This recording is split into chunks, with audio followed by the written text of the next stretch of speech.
Hi everyone, this is Jim. Welcome to this Blitz chess postmortem video. This is a postmortem of my Blitz chess game number 130, where I kicked off with e4, and my opponent played d5, the Scandinavian or center counter defense. So I take the normal move, and he plays knight f6, the second most popular choice after queen takes.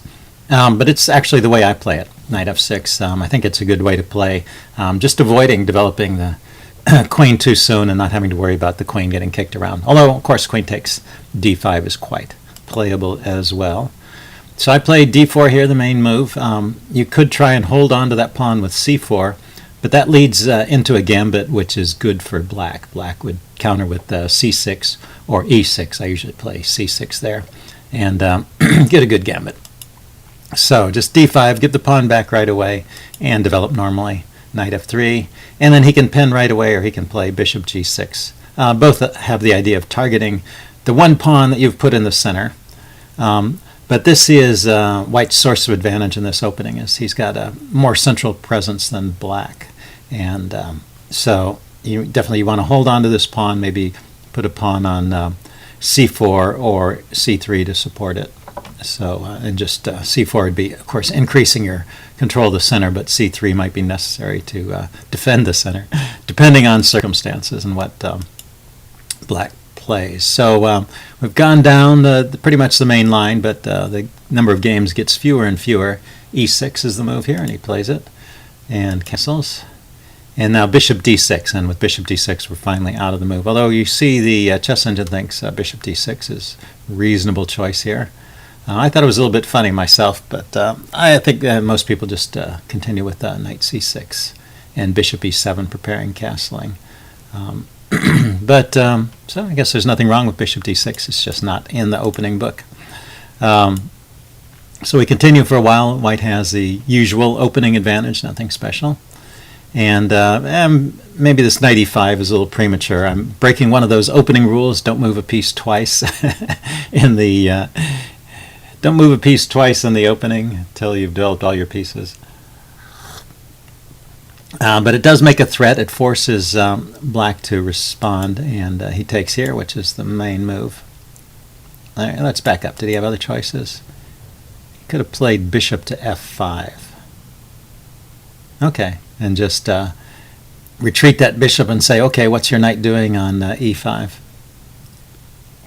Maybe that's the best way to play. Okay, but he took. I take back, and I get a strong pawn on e5, which was my idea, and I can support it later with f4.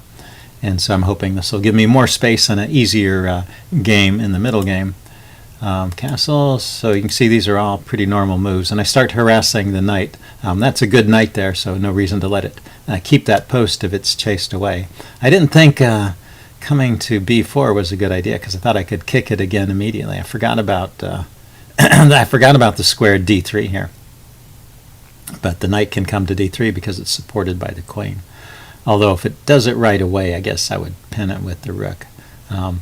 But somehow, anyway, I play a3, and he plays queen d3. So I wasn't afraid of knight d3. I figured the pin would be good for me. But queen d3 is good for black. So let's back up. So I should not have played a3. I should have played rook d1 right away, contesting the d file and not allowing anything to show up on the d3, either the queen or the rook. So this move caught me by surprise, and so it's a good move for black, and black gets a slight advantage here. So what are my options? It says queen d1, queen g4.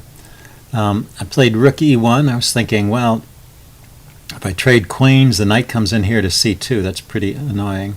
Although it's not. If I trade queens, the knight is here hitting my bishop. So yeah, so it doesn't. The computer does not like trading either.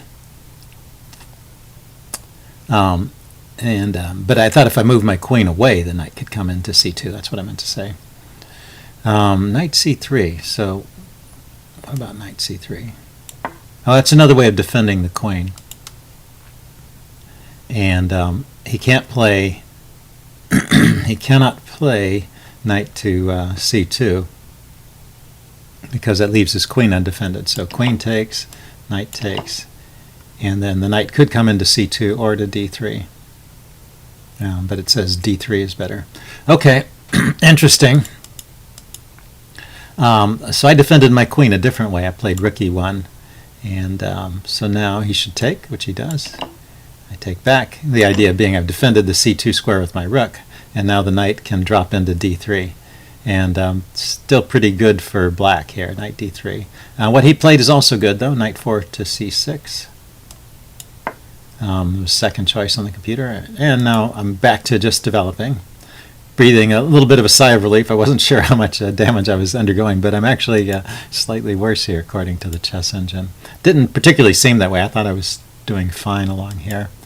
Knight d4. The knights keep coming in and harassing me. And knight d to c5. Okay, so knight b6 is the way for black to continue. Knight b6 hits this pawn on c4, and rook c2 kind of indirectly defending it, or c5 and knight c4. Or rook c2, rook a d8. Okay, so I guess I dodged a bullet here. That looks pretty good. He played, instead of that, he played knight d to c5, supporting his knight here on c2 and trying to cause some trouble and keeping an advantage for black. So he's doing okay here. I try to challenge those knights. He plunges forward with knight to d3. So maybe this was another slight mistake. Just developing the rooks here is the thing to do. And this, I thought, was an instructive moment in the game, because right around here is where the tide turns. So up until this point, black has played well. He's gotten an advantage out of the opening due to a misstep of my part, missing this queen d3 idea. And but having established this beachhead with these knights, he really needs to get more pieces into the game. You know, we have 2 rooks and two minor pieces each. The material is even, and the battle is going to be determined by who has the most force on the battlefield. And if he just keeps moving these knights around, he's not bringing any new force into the game. So that's why rook a d8 or rook f d8 are the top choices here. Just put something on the d file, get some more force in the game. Knight d3, and now it's an even game again, maybe a little better for white. So I retreated, not the best move, but and he moved his knight yet again. And so now finally he's wasted enough time moving his knights around that I can get an advantage with the move b4, and I spot it this time. I can start harassing this knight. Yeah, so this was, in addition to being wrong on principle, just continuing to move the same pieces, it's also relinquishing a good square. This knight is exerting some kind of dampening influence on my position. It makes the c pawn weak. The c pawn weak, because it prevents me from moving up the b pawn to defend it. So this knight is doing a good job here. So moving it off of that b3 square to a square where it can get harassed gives the advantage to white here. And now I retain some slight advantage by harassing his pieces. No matter where the knight goes from here, he's going to be in trouble. So knight a6 is relatively the best move. Notice that. Here, we'll mark out all the squares. These squares, the knight just gets taken. That square he's got his own piece on. That square he just gets taken. So those he just immediately loses. Here and here his own pieces are. So he went to this square, and you'll see that sets up a skewer or a pin along this file. And the only other square it could go to is knight a6. So these are all the possibilities. And he loses a piece pretty much in every variation. So knight a6, rook f d1, and this knight has nowhere to go. That's why this is losing. So he could defend the knight, rook a to d8, really his only choice. And then knight to b5. What? Hold on a second. Rook to d2. Oh yeah, just doubling. Yeah, so you can see the valuation has gone up to 2.5, which means I'm winning a piece here. And the computer's recommending knight takes e5, sacrificing the knight on that square. So that loses a piece. So you can't really play knight a6. So he plays knight d7 in the game, but now rook fd1 was played, and he can't defend both these knights, and the knights can't defend each other because these squares are guarded by my pieces. So he tried knight 7 takes e5, and knight takes e5. So I've got a piece, but he's got 2 pawns, so it's a slight advantage for white. I guess, well, by the computer evaluation, it's more than slight, so insufficient compensation. I guess because I have moves like bishop f4 and I'm winning more material. So I noticed that c5 is hanging, c4 is hanging, so I just push it ahead to defend it. He plays rook fd8, and now it says I should play this bishop f4 move, which I do, okay. And that's just kind of a skewer, hitting the knight and hitting this pawn. So he moves the knight. Oh, the engine froze up there. Hold on. Cancel that. Sorry about that. Let's back up. Okay, so I move the bishop to f4. He plays knight to c4, and I take on c7. Yeah, so these are all top choices of the engine. And now he takes on d1 with check. Take back, and now he can grab on a3. So now the smoke is cleared, and I still have, he still has 2 pawns for the piece. There's 4 pawns against 2 and 2 on 2 over here. But there's less force on the board, and I'm going to win this endgame as long as I don't let him take my last pawn. So just have to be careful about that. I played rook a1 here, harassing his knight. Let's see, it says bishop g3 is the most appropriate choice. Just getting the bishop out of trouble, and then pushing ahead after bishop g3, rook d7. Yeah, getting a rook to the 7th rank. Okay, good strategy. I went after the knight, not the best move. Knight c2, rook a4. Yeah, this knight c2 move I didn't really expect.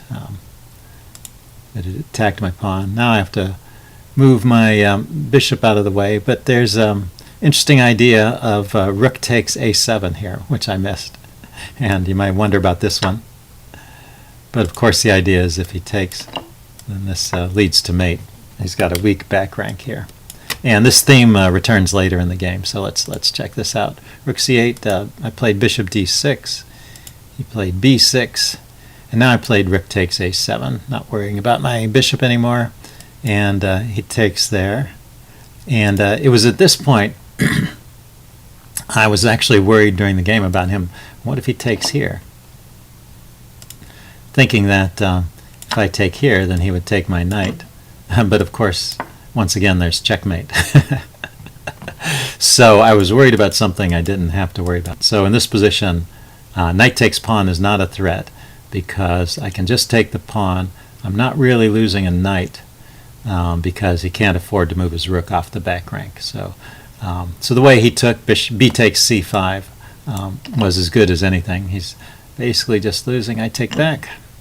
And another nice nuance from the computer. Instead of taking back, you can just push ahead with b5. That pawn isn't worth that much. The bishop isn't that loose. It's not under attack. So there was no need to take back really. And now this this pawn has a straight shot towards the b8 square, which is guarded by the bishop. So it's actually much better to just push that pawn ahead than to take. Okay, but I took. And he played knight d4. And now rook c7, thinking, well, just get the rooks off and then I'll queen this pawn. He went rook a8. King f2. I didn't want to get checked, so my knight is guarding this square. He went knight f5, hitting my bishop, and I played rook to b7. So I was thinking of just going here and forcing a trade of rooks. That also keeps his rook tied to the back rank. And he ran out of time here. But you can see this is a winning position for white. And not too hard to win. Since you've got an extra pawn here, you can push forward and trade it for material. Or get a queen. And with 2 pieces up, you have enough force to mate the black king.